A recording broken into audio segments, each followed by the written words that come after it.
Hello students, आप सबका बहुत बहुत स्वागत है आपके अपने चैनल किंगडम ऑफ बायोलॉजी में। बच्चों, आज जिस टॉपिक पे हम लोग बात करेंगे वो है न्यूक्लियस और ये सेल सीरीज का लास्ट लेक्चर होगा। तो चलिए बच्चों, ध्यान देते हैं। जो टॉपिक है अपना उसका नाम है न्यूक्लियस और न्यूक्लियस को डिस्कवर किया था, खोजा था रॉबर्ट ब्राउन साहब ने 1831 ईस्वी में। इस बात को ध्यान रखिएगा कि रॉबर्ट ब्राउन साहब ने 1831 में न्यूक्लियस को डिस्कवर किया था और बाद में इसको दाग लगाया था एसिटोकार्मिन से फ्लेमिंग साहब ने और ऑब्जर्व किया था कि न्यूक्लियस के अंदर थ्रेड लाइक मटेरियल है, धागा के जैसा स्ट्रक्चर है, जिसका नाम इन्होंने दिया था क्रोमैटिन। क्या नाम दे दिया था? क्रोमैटिन। तो चलिए सबसे पहले तो हम लोग स्ट्रक्चर ऑफ न्यूक्लियस पे बात करें कि न्यूक्लियस में क्या क्या प्रेजेंट है। अगर आप इस डायग्राम को क्लोजली ऑब्जर्व कीजिएगा बच्चों, तो यहां आप देखिएगा कि यहां ऑलरेडी प्रेजेंट है क्या? Nuclear membrane. ये कौन सा मेम्ब्रेन है? Nuclear membrane. तो देखिएगा यहां कि न्यूक्लियर मेम्ब्रेन प्रेजेंट है, साथ ही साथ इस मेम्ब्रेन के नीचे में यहां स्काई ब्लू कलर से आप ध्यान दीजिएगा तो न्यूक्लियर लैमिना है। ये लैमिना प्रोटीन से बना हुआ एक लेयर है जो कि न्यूक्लियर मेम्ब्रेन के अंदर प्रेजेंट होता है। अच्छा, न्यूक्लियस के अंदर जो कंटेंट है, मतलब कि न्यूक्लियस के अंदर जो कंटेंट फील्ड है, भरा हुआ है, उसे हम बोलते हैं न्यूक्लियोप्लाज्म। क्या कहेंगे बच्चों? न्यूक्लियोप्लाज्म। जैसे मान लीजिए कि आपका रूम एक न्यूक्लियस है तो उसके अंदर का जो एरिया है वो कहलाएगा न्यूक्लियोप्लाज्म, या इसी को हम लोग कैरियोलिम्फ के नाम से भी जानते हैं बच्चों। तो यहां ध्यान रखिएगा, इसे हम कहेंगे क्या? न्यूक्लियोप्लाज्म। आगे ये इस स्ट्रक्चर्स को आप यहां ऑब्जर्व कर सकते हैं। आगे देखिएगा, ये जो थ्रेड लाइक स्ट्रक्चर यहां मैंने ड्रॉ किया है, ये जो थ्रेड लाइक स्ट्रक्चर है, इसका नाम है बाबू क्रोमैटिन। क्या कहेंगे इसे हम लोग? क्रोमैटिन। थ्रेड लाइक स्ट्रक्चर है ना। बहुत ध्यान से सुनिएगा कि क्रोमैटिन एक धागा के जैसा स्ट्रक्चर है और जब ये क्रोमैटिन कंडेंस करता है, इस तरीके से सिकुड़ जाता है, तो ये बनाता है क्या बच्चों? क्रोमोसोम। क्या बना लेगा? क्रोमोसोम। जैसे कि आप समझ लीजिए इसको इस तरीके से कि ये एक पेपर है जो कि क्या है? एक क्रोमैटिन है, ठीक है। और जब सेल को डिवाइड करना होगा तो ये क्रोमैटिन क्या करेगा? फोल्ड करेगा और फोल्ड होकर के कुछ इस तरीके से स्ट्रक्चर बनाएगा जिसे हम कहते हैं क्या बच्चों? क्रोमोसोम। क्या कहेंगे? क्रोमोसोम। तो चलिए आगे ध्यान देंगे। अगर इस चित्र को आप फिर से ऑब्जर्व कीजिएगा क्लोजली, तो ये न्यूक्लियस जो है ये घिरा हुआ है किससे? न्यूक्लियर मेम्ब्रेन से। किससे? न्यूक्लियर मेम्ब्रेन से। और न्यूक्लियर मेम्ब्रेन पे आप देखेंगे तो येलो कलर का ये जो ग्रेन्यूल टाइप स्ट्रक्चर है, इसे हम कहेंगे राइबोसोम। क्योंकि न्यूक्लियस यूकैरियोटिक सेल में होगा तो राइबोसोम कितना एस होगा? 80s। कितना एस होगा बच्चों? 80s। आगे ध्यान देंगे बच्चों, तो यहां आप देखिएगा एक सर्कुलर स्ट्रक्चर ऑलरेडी प्रेजेंट है, इसका नाम क्या है? न्यूक्लियोलस। क्या नाम दिया है इसका? न्यूक्लियोलस, है ना। ये है फैक्ट्री ऑफ राइबोसोम। जो राइबोसोम का सिंथेसिस है बच्चों वो यही होगा। कहां? न्यूक्लियोलस में। आगे ध्यान देंगे तो जो अपना न्यूक्लियस है इसे हम डायरेक्टर या कंट्रोल सेंटर भी कहते हैं। क्या बोलेंगे? डायरेक्टर या कंट्रोल सेंटर। क्यों कहेंगे भाई साहब? ऐसा इसीलिए है क्योंकि ये डायरेक्ट करेगा, है ना। फॉर एग्जांपल आपके स्कूल या इंस्टीट्यूट में जो डायरेक्टर होंगे उन्हीं की बात चलेगी। कह दिए कि नहीं आज इस बच्चों को गेम पीरियड दे दिया जाए, छुट्टी दे दिया जाए, तो आपको छुट्टी मिल जाएगी। एग्जैक्ट उसी तरीके से जो भी डिसीजन होगा सेल के अंदर वो कौन लेगा? न्यूक्लियस लेगा हमारा। चलिए आगे ध्यान दीजिएगा, तो कहा इसके जो मेम्ब्रेन है, क्योंकि डबल मेम्ब्रेनस स्ट्रक्चर है, तो आउटर और इनर, है ना। आउटर और इनर वाला जो लेयर है, इसके बीच में जो खाली जगह होगा ना भाई, उसी को हम लोग क्या कह देंगे? Perinuclear space. भाई साहब याद रखिएगा, क्या कहेंगे? Perinuclear space. आगे ध्यान दीजिएगा बच्चों, तो ये इसका जो मेम्ब्रेन है ये आगे कंटिन्यू होकर के क्या फॉर्म कर लेगा? E.R, यानी कि इंडोप्लाज्मिक रेटिकुलम। कौन सा रेटिकुलम? Endoplasmic reticulum. और सुनिए भाई, अब क्या बोला यहां कि ये जो क्रोमैटिन है, जब इसको एसिटोकार्मिन से फ्लेमिंग साहब ने दाग लगाया था तो उन्होंने ऑब्जर्व किया कुछ पार्ट ज्यादा दाग लग गया, कुछ पार्ट कम दाग लगा। तो कुछ का नाम यूक्रोमैटिन, कुछ का नाम हेट्रोक्रोमैटिन। आइए उस पर भी हम लोग ध्यान देते हैं। इस तस्वीर को एक बार और ऑब्जर्व कर लीजिएगा। चलिए अगले टॉपिक पे अगर हम लोग ध्यान देंगे बच्चों, तो यहां आप देख सकते हैं इंटरफेज न्यूक्लियस। तो भाई साहब पहली बात तो यह है कि इंटरफेज क्या है? इंटरफेज वह फेज है जिसमें सेल डिवाइड नहीं करता है, यानी सेल ग्रो करेगा लेकिन डिवाइड नहीं करेगा अभी। तो इस फेज में जो न्यूक्लियस है ना, ये बिल्कुल ऑर्गेनाइज्ड वे में रहेगा, है ना, और क्रोमेटिन रहेगा उसके अंदर, है ना, क्रोमोसोम नहीं, क्रोमेटिन धागा खुला हुआ फॉर्म में रहेगा ये। आइए यहां ध्यान देते हैं, तो कहा क्या है, स्ट्रक्चर ऑफ इंटरफेज न्यूक्लियस, जिस चित्र को अभी हम लोग देखे हैं, इसमें क्या क्या प्रेजेंट होगा। तो सबसे पहले हम लोग जो बात करेंगे वो करेंगे न्यूक्लियर मेम्ब्रेन पे। आइए न्यूक्लियर मेम्ब्रेन पे बात करें, तो बोला न्यूक्लियर मेम्ब्रेन कैसा है, एक डबल मेम्ब्रेनस स्ट्रक्चर है, यानी कि आउटर और इनर मेम्ब्रेन, और इसके बीच के स्पेस को हम लोग क्या बोलेंगे, पेरी न्यूक्लियर स्पेस। कौन सा स्पेस, पेरी न्यूक्लियर स्पेस। अच्छा, न्यूक्लियस के अंदर आने जाने के लिए, आरएनए और प्रोटीन के आने जाने के लिए, आ भी सकता है और जा भी सकता है, आने जाने के लिए रास्ता प्रेजेंट होगा, उस रास्ते को या कहिए उस पोर को हम लोग बोलते हैं nuclear pore, just like a gate, जैसे आपके रूम का गेट है ना वैसे ही। फिर क्या कहा, जो इसका इनर साइड होगा वो अंदर से लाइंड होगा किससे, न्यूक्लियर लैमिना से, जो कि लैमिना प्रोटीन से बना हुआ होगा। आइए आगे ध्यान दीजिएगा, तो इसके अंदर जो जाल के जैसा नेट लाइक स्ट्रक्चर था, उसका नाम हम लोग क्या दे दिए, क्रोमेटिन नेट। कौन सा नेट दिए, क्रोमेटिन नेट। और जब फ्लेमिंग साहब ने इस पे दाग लगाया था, तो उन्होंने ऑब्जर्व किया था यूक्रोमेटिन को और हेटेरोक्रोमेटिन को। ये क्या है सर, तो बोला यूक्रोमेटिन लाइट स्टेन्ड, यानी कि इस पे कम दाग लगा था। क्यों, क्योंकि ये जेनेटिकली क्या है, मोर एक्टिव है, बढ़िया से पैक्ड है इसमें, है ना। आगे जब आप एक टॉपिक पढ़िएगा न्यूक्लियोसोम, तो वहां आप पढ़िएगा कि किस तरीके से हिस्टोन प्रोटीन डीएनए से बाइंड होकर के बिल्कुल पैक होता है। तो यहां क्या कहा कि यूक्रोमेटिन लाइट स्टेन्ड, यानी कि हल्का दाग लगा, क्योंकि ये जेनेटिकली क्या है, ज्यादा एक्टिव है, और हेट्रोक्रोमेटिन इस पे ज्यादा दाग लगा और ये जेनेटिकली क्या है, लेस एक्टिव है। ध्यान रखेंगे बच्चों इस बातों को। आगे आप ध्यान दीजिएगा, तो अगला स्ट्रक्चर जो इसमें था वो क्या था, न्यूक्लियोलस।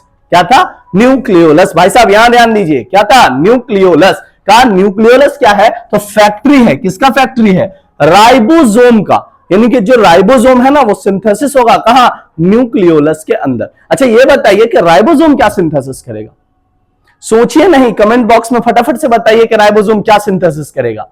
पढ़ नहीं रहे हैं, पढ़ाई में मन लगाइए, ध्यान लगाइए, इधर उधर करने से नहीं होगा। राइबोसोम सिंथेसिस करता है प्रोटीन को, किस चीज को, प्रोटीन को। और राइबोसोम को कौन सिंथेसिस करेगा, न्यूक्लियोलस। कौन करेगा, न्यूक्लियोलस। आगे ध्यान दीजिएगा, तो बोले हैं न्यूक्लियोप्लाज्म, जो कंटेंट, जो लिक्विड कहिए या कहिए जो मैट्रिक्स प्रेजेंट है न्यूक्लियस के अंदर, उसे ही आप क्या कहिएगा, न्यूक्लियोप्लाज्म। इसी को कैरियोलिम्फ के नाम से भी जानते हैं। तो यहां देखिएगा कि एक कंटेन रखता है, न्यूक्लियोसाइड इसमें प्रेजेंट होते हैं, न्यूक्लियोटाइड, बहुत सारे एंजाइम्स और बहुत सारे प्रोटीन्स भी इसमें क्या होते हैं, प्रेजेंट होते हैं। एक बार वापस से आप इस चित्र पे ध्यान दे दीजिएगा बच्चों, तो यहां इस स्ट्रक्चर को देख लीजिए। क्या कहा मैंने, सबसे पहले कहा जो न्यूक्लियस है इसका खोज किया था रॉबर्ट ब्राउन ने 1831 ईस्वी में। न्यूक्लियस जो कि डायरेक्टर या कहिए कंट्रोल सेंटर है, यानी कि पूरे सेल को क्या करेगा, कंट्रोल करेगा, यही ऑर्डर देगा, ये करो वो करो, जो भी इसका काम है फंक्शन, ये पूरा कहिए ब्रेन, जस्ट लाइक ब्रेन आपके बॉडी के लिए, है ना। जैसे ब्रेन ऑर्डर किया कुछ भी, वैसे आप किसी को एक थप्पड़ आप लगा दीजिए, ये थोड़े कह सकते हैं कि मैंने हाथ मारा है, इन्हें ना कह सकते, ऑर्डर तो ब्रेन से ही ना प्रोसेस होकर आएगा भाई। चलिए यहां ध्यान दीजिएगा, तो बोला ये जो न्यूक्लियस है भाई साहब, इसमें डबल मेम्ब्रेनस स्ट्रक्चर है, ये आउटर और इनर, और इसके बीच के स्पेस को पेरी न्यूक्लियर स्पेस, क्या कहेंगे, पेरी न्यूक्लियर स्पेस। और इसके अंदर जो कंटेंट होगा वो, उसको हम क्या कहेंगे, न्यूक्लियोप्लाज्म या कैरियोलिम्फ। ठीक है, आइए इसके कंटेंट्स पे बात करते हैं। तो बोला सबसे पहले हम लोग बात करेंगे क्रोमेटिन, जो धागा के जैसा स्ट्रक्चर है, जेनेटिक इंफॉर्मेशन कंटेन करेगा। ये रहा हमारा कौन, न्यूक्लियोलस। ये कौन सा स्ट्रक्चर है, न्यूक्लियोलस। न्यूक्लियोलस ठीक राइबोसोम का फैक्ट्री है, राइबोसोम सिंथेसिस करेगा, और साथ ही साथ अंदर से ये घिरा होगा न्यूक्लियर लैमिना से, जो कि बना होगा लैमिना प्रोटीन से। चलिए आगे अगर आप ध्यान दोगे बच्चों, तो अगला जो अपना टॉपिक है ये है क्रोमोसोम। कहा क्या, at the time of cell division, जब सेल को डिवाइड करना होगा, तो क्रोमेटिन जो कि धागा के जैसा स्ट्रक्चर है, ये सिकुड़ के क्या बनाएगा, क्रोमोसोम। क्या बना लेगा, क्रोमोसोम। तो कहा क्या, at the time of cell division, यानी सेल डिवीजन के समय क्रोमेटिन क्या कर लेगा, कंडेंस होगा, मतलब सिकुड़ जाएगा। क्या फॉर्म कर लेगा बुआरे, क्रोमोसोम फॉर्म कर लेगा। ये देख सकते हैं आप इस चित्र को, यहां जो रीजन है, ये जो इसके आर्म है सिलेंड्रिकल अप और डाउन, यहां भी इसको हम लोग कहते हैं क्रोमैटिड। क्या बोलेंगे इसको, क्रोमैटिड।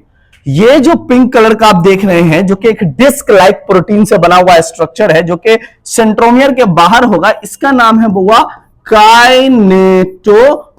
क्या नाम है? काइनेटोकोर। और ये रीजन जहां पे ये दोनों क्रोमेटिड अटैच हैं, इसे हम बोलेंगे सेंट्रोमियर। क्या बोलेंगे? सेंट्रोमियर। यहां ध्यान देंगे, फिर से क्या कहा मैंने? सेंट्रोमियर, ये सर्कुलर स्ट्रक्चर हुआ, और जो आर्म है इसके, इसे हम कहेंगे क्रोमेटिड, और इसके बाहर ये जो डिस्क लाइक स्ट्रक्चर है जो कि प्रोटीन से बना होगा, इसे कहेंगे काइनेटोकोर। बालक याद रखोगे, जब सेल डिवीजन होगा तो स्पाइंडल फाइबर इसी काइनेटोकोर से आकर के जुड़ेगा। अगर आप पीवाईक्यूज नीट का ध्यान दीजिएगा सेल साइकिल में, तो वहां यह सवाल 2 से 3 बार पूछ चुका है कि काइनेटोकोर से आके कौन जुड़ता है? Spindle fibre. या सवाल कुछ इस तरीके से होगा कि स्पाइंडल फाइबर कहां जाके जुड़ता है? काइनेटोकोर में। चलिए आगे ध्यान दीजिएगा, तो बोला सेंट्रोमियर कहां पे प्रेजेंट है, यानी कि ये वाला स्ट्रक्चर, ये सेंट्रोमियर कहां पे प्रेजेंट है इस क्रोमोसोम पे, तो इसके पोजीशनिंग के अनुसार इसका क्या हो गया? बंटवारा हो गया। आइए देखते हैं हम लोग। तो सबसे पहला बोला है टेलोसेंट्रिक।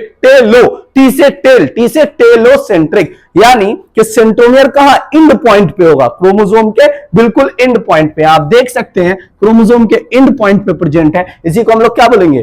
टेलोसेंट्रिक। दूसरा देखिएगा एक्रोसेंट्रिक, अराउंड एंड पॉइंट के आसपास होगा, तो इसे हम कह देंगे एक्रोसेंट्रिक। फिर बोला मेटासेंट्रिक, अगर बिल्कुल सेंटर में होगा तो इसका नाम आप दीजिएगा बेटा मेटासेंट्रिक। आगे ध्यान दोगे तो लिखिए सब मेटासेंट्रिक, यानी सेंटर के आसपास। तो ध्यान रखेंगे, सबसे पहले बोले टेलोसेंट्रिक, टेल पे प्रेजेंट होगा। देन आफ्टर बोले हैं क्या? एक्रोसेंट्रिक, जो टेल के आसपास प्रेजेंट होगा। फिर बोले हैं मेटासेंट्रिक, जो बीच में सेंटर में प्रेजेंट होगा। और फिर बोले हैं सब मेटासेंट्रिक, यानी जो सेंटर के आसपास प्रेजेंट होगा, है ना। इसके अलावा जो क्रोमोसोम है ना, तो इस पे अगर आप अब ध्यान दोगे, एक चित्र यहां मैं ड्रॉ करता हूं, इसे ध्यान से देखना बच्चों।